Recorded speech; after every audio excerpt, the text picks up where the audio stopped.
मुक्ता, हा पर्यटनासंबंधीचा विशेषांक आहे. जरा जपून ठेव. गोवर्धनला बघायचं आहे. का? पप्पा जाणार आहेत प्रवासाला? मला नाही वाटत. मी कितीदा सांगितलं त्यांना आपण कन्याकुमारीला जाऊ, पण तेव्हा त्यांचा सगळा जीव अडकलेला होता अमृत डेअरीत. मला म्हणत होता ग परवा, तिघही जाऊया आपण दिवाळीच्या सुट्टीत. आत्या, हल्ली पप्पांची खूप भीती वाटते मला. अगं केवढे चिडतात ते. अशाने ब्लड प्रेशर हाय होईल त्यांचं. किती वर्ष आणखीन त्रास सहन करायचा आहे कुणास ठाऊक. त्याच्या लहानपणापासून मी बघते, काही सुखाची वर्ष सोडली ना तर फक्त त्रास आणि त्रासच आहे नशिबाला. त्यात माझ्यासारखी त्रास देणारी मुलगी. आईनंतर वाढवायचं पण, आणि त्यात तुझ्या खेरीज कोणाचीच मदत नाही. मुक्ता, तुझ्याबद्दल नाही बोलत आहे मी. त्यांनी कधीतरी तुझ्याबद्दल कुरकुर केलीये का ग? सगळं आनंदाने प्रेमाने करत असतो तो. तुला सुद्धा माहिती आहे की ते. मी बोलते त्याच्या ऑफिसच्या त्रासाबद्दल. आत्या, कधी कधी मी खूप कन्फ्यूज होते. अगं मला आठवतं तेव्हापासून पप्पा एवढे दिवस घरी कधीच नसायचे. सुट्टीसाठी बाहेरगावी काय, घरी असायची पण फुरसत नव्हती त्यांना. रात्री बेरात्री कधीही इमर्जन्सी यायची की पप्पा लगेच डेअरीत. अगं सुरुवातीलाच काय, अगदी आत्तापर्यंत पद्माकर काका, दिवाकर काका, मा किती अवलंबून असायचे पप्पांवर. आणि आता अचानक ही परिस्थिती कशी आली? मुक्ता, रामाला सुद्धा 14 वर्ष वनवास भोगावा लागला. गोवर्धन तर एक सामान्य माणूस आहे. तू नको त्याची काळजी करू. माझी खात्री आहे त्याच्याबद्दल. तो नक्की याच्यातून व्यवस्थित बाहेर पडेल. त्याचा जो निर्णय असेल ना तो योग्यच असणार.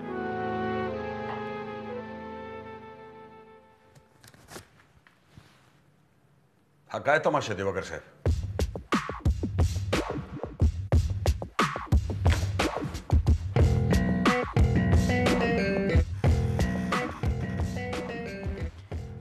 गोवर्धन, खरं तर कंपनीचा मालक म्हणून मीच तुम्हाला हा प्रश्न विचारला पाहिजे, नाही का?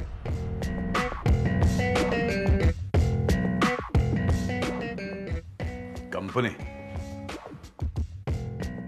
कुठली कंपनी? ही कंपनी आयुष्यभर घाम घालून मी उभी केली ही कंपनी. अच्छा, कंपनी उभी केलीत तुम्ही, पण आमच्या समोर जे सत्य आलंय ते वेगळंच आहे. दिवाकर साहेब, सत्य हे ऑलवेज सत्यच असतं. दोन ठिकाणी त्याची वेगवेगळी रूप नसतात.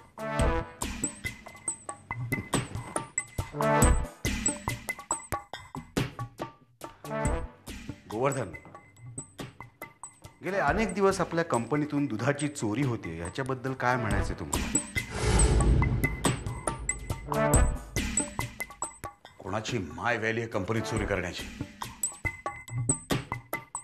आता तुम्हीच काही नवीन भरती केली असेल तर, पण मला नाही वाटत आजपर्यंत या कंपनीत कोणी चोरी केली हो.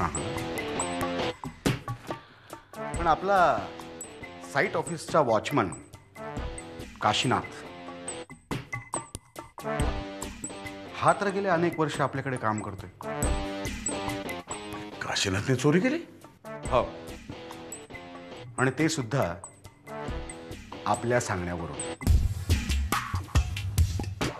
दिवाकर साहेब, गोळ्या घालायच्या तर समोरून गोळ्या घाला, पण नामर्दासारखे पाठीवर वार करू नका. माझ्या तोंड सांभाळून बोला. मर्यादा तुम्ही ओलांडली दिवाकर साहेब. माझ्या रक्तामध्ये बेईमानाचं एक जरी थेंब मिळालं ना तर पाण्यासारखं स्वतःचं रक्त सांडून देईन मी. गोवर्धन, तुम्ही आजपर्यंत ह्या कंपनीमध्ये जी सो कॉल्ड सेवा केलीत ना, म्हणून, नाहीतर पोलिसांना जर काही गोष्ट कळवली असती. चूक केली तुम्ही.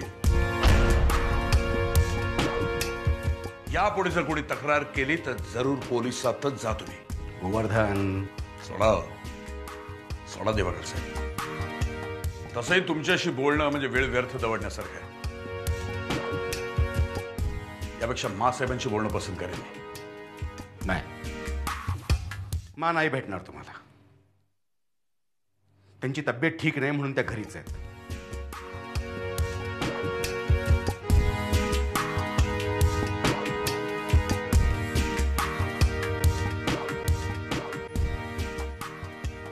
मगाशी सांगितलेली गोष्ट लक्षात ठेवा,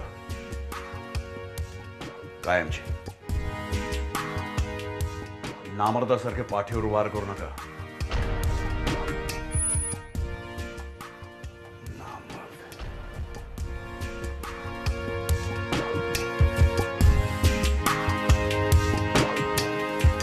बाबा बघा ना, मी इतकं छान आर्टिकल तयार केलं होतं आणि त्यांनी छापूनच नाही आणलेलं. मला माहिती होतं. डोकं जरा शांत ठेव. पण ही फसवणूक आहे ना. मी स्वतः त्या संपादकांना दिलं होतं आर्टिकल. मला वाटलं होतं आज छापून आणतील. चिडचिड करून छापून येणार आहे का? जरा शांतपणे विचार करायला शिक ना तू. ठीक आहे, मी निघते ऑफिस करता. हां, हे घ्या, हे घ्या. 5,000 याचा मोजून घ्या. बरं, एकदाचं बिल भरा त्याचं हॉस्पिटलचं आणि सोडवा त्याला तिथून. असं काय बरं? माझ्यामुळे त्याला भोगावं लागतंय. मग त्याला मदत करायला नको? बरं, त्याची ऐपत नाही हॉस्पिटलचं बिल भरायची. आणि आपली आहे. फार मोठे उद्योगपती लागून राहिलात की नाही? मी इथे 5-5 रुपये करून जमवते आणि तुम्ही भरा दुसऱ्याची बिलं. तुझे पैसे परत करीन. पुढल्या महिन्यात पैसे परत करीन. आणि पैशाचा उपयोग चांगल्या कामासाठीच करतोय ना मी. पण मला नाही ना होते त्याचा काही उपयोग. हे म्हणजे होतंय कसं, नवरा पैसे देत नाही, माहेरून पैसे घ्यायचे नाहीत आणि मुलाकडे पैसे मागायचे नाहीत. काय करायचं मी सांगा? गायत्री, इतकी काही वाईट नाही आहे तुझी परिस्थिती. सुख आणि समाधान हे मान्यावर असतं. पैशाच्या राशीवर लोळून काही सुख मिळत नाही का? बाहेरची जरा दुःख बघ, म्हणजे तुला कळेल आपण किती सुखी आहोत ते. Okay, bye. हा दिवाकर, बोला. मेघना, मी काय सांगतो ते नीट ऐक. आत्ता गोवर्धन इकडे आलेले होते. मग ते नक्की माना भेटायला चाललेले असतील. तू एक काम कर, जाऊन मानच्या जवळ बस. गोवर्धनची एकट्याने मान बरोबर भेट होता कामा नये. दिवाकर, तुम्ही अजिबात काळजी करू नका, मी बघते. ठीक आहे, मी अरुणरावांना भेटायला चाललेलो आहे. काही लागलं तर मला कॉल कर. Okay okay, bye. चल.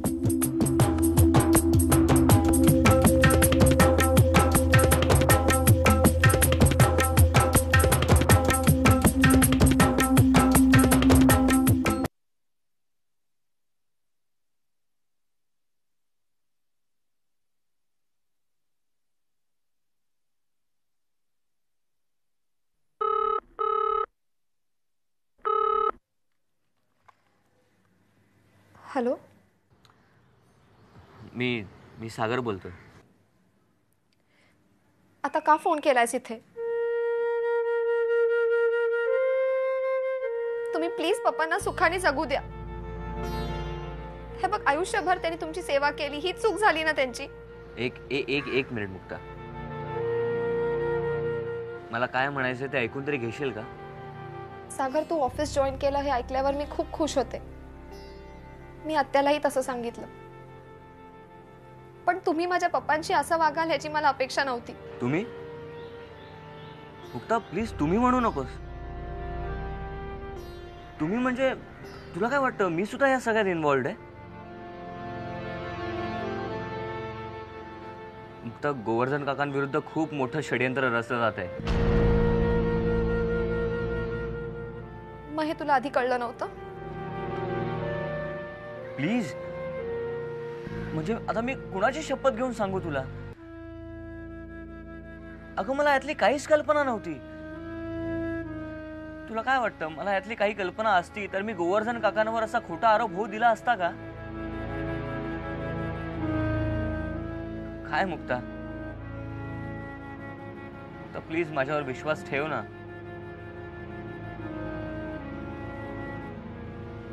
मी तुझ्याशी खोटं बोलणार नाही. सागर, मी खूप गोंधळून गेलीये रे. मला कळतच नाहीये. अडचणींचा एक डोंगर पार केला की लगेच दुसरा समोर उभा असतो. प्लीज शांत हो मुक्ता. अगं असा धीर सोडून कसं चालेल? You have to be strong. Mukta, माझा शब्द आहे तुला. गोवर्धन काकांवर झालेले खोटे आरोप मी पुसण्याचा प्रयत्न करेन. यासाठी मी सगळ्या गोष्टीच्या मुळाशी जाईन. पण प्लीज तू स्ट्रॉंग राहा.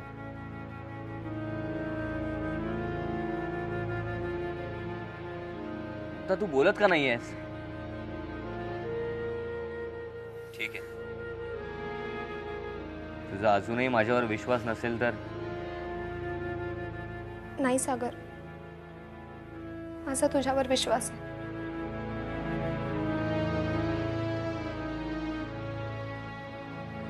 Thanks Mukta. Thank you very much. Bye.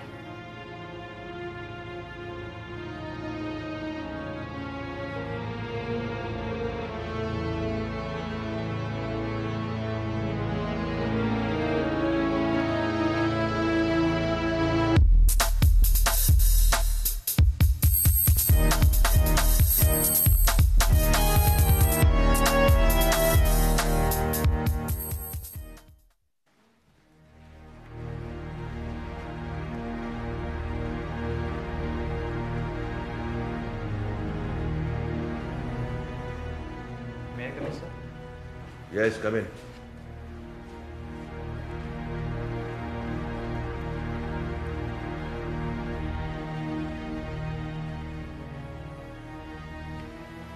या तुम्ही.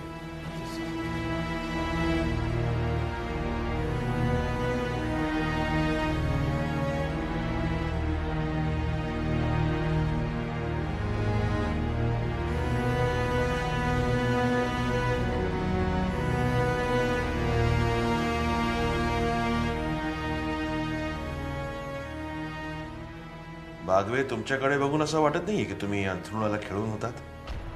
थोडं बरं वाटत नव्हतं. खोटं बोलू नका बागवे. आम्ही तुम्हाला किती समजावलं की आमचं महत्वाचं काम आहे, तरी तुम्ही हे केलं. साहेब, मला माफ करा, पण मी हे काम करू शकणार नाही.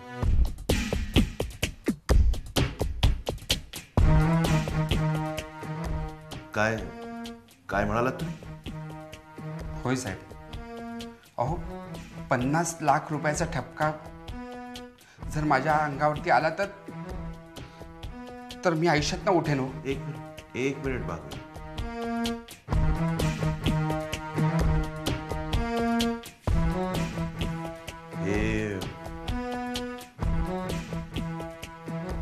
हे असं सगळं होईल तुम्हाला कोणी सांगितलं? साहेब, पुन्हा एकदा क्षमा मागतो. तुम्ही एकदा दिवाकर साहेबांची परवानगी मागा. दिवाकर साहेबांची परवानगी? साहेब, दिवाकर साहेबांनीच मला तुम्हाला पैसे देऊ नको असं सांगितले. अहो, हे श्रीमंतांचे खेळ येतो, त्यात मला बळी.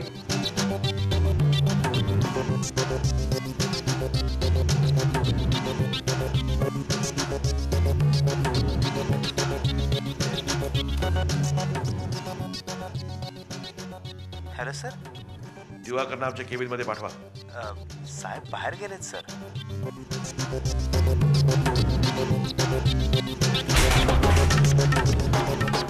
साहेब,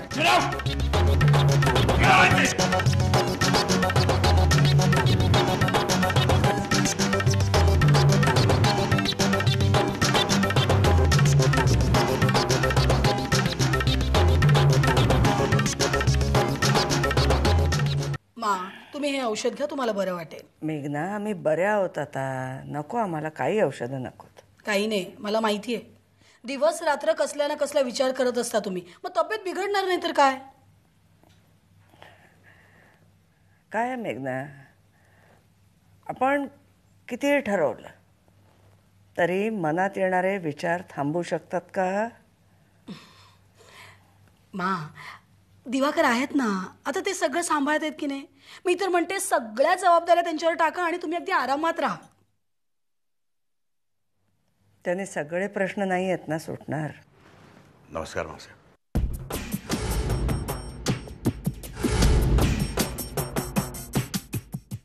मावसाहेब तुमची तब्येत बरोबर नाही, कोणी कळवलं नाही मला. ज्यांना काळजी असते ते स्वतः विचारपूस करतात म्हटलं.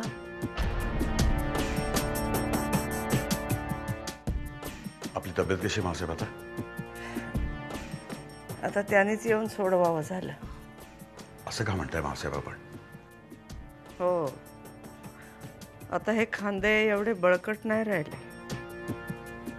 असं झाले तरी काय तुम्हाला मावसाहेब? घ्या, ज्यांच्यामुळे ही परिस्थिती उद्भवली आहे तेच हा प्रश्न विचारताय. मावसाहेब काही काळ मला आपल्याशी एकटंच बोलायचंय.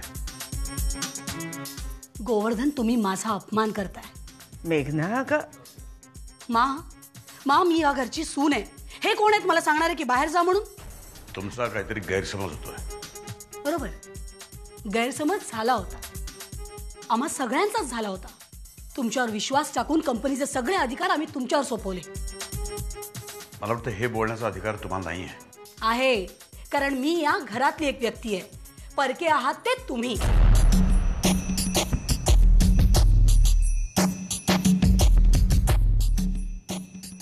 मी परकाय मावसाहेब? त्यांना काय विचारताय? मी सांगते ना, एखादी परकी व्यक्ती पण करणार नाही इतका विश्वासघात तुम्ही आमचा केलाय. मावसाहेब प्लीज यांना जरा शांत राहायला सांगा. मेघना, मी शांत राहणार नाहीये. मेघना, एक मिनिट.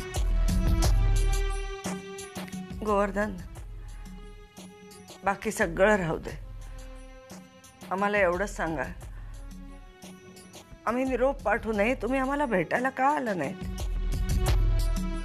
निरोप?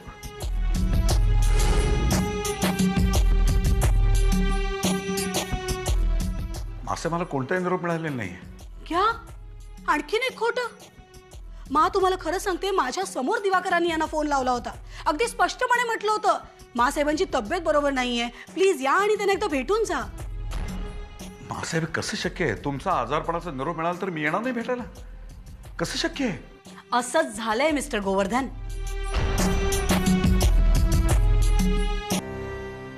आपली बाजू नुसती खरी असून चालत नाही, तर ते पटवून देण्यात पुरावे आपल्याकडे हवेत. याचं नव्यानं प्रत्यंतर येत आहे मला.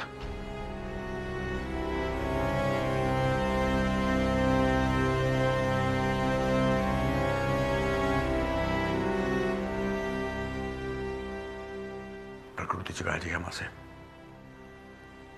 यापेक्षा अधिक बोलून तसा काही फायदा होणार नाही. पण माझ्यावर थोडा विश्वास ठेवा. माझ्यातून कुठलाही अपराध घडलेला नाही.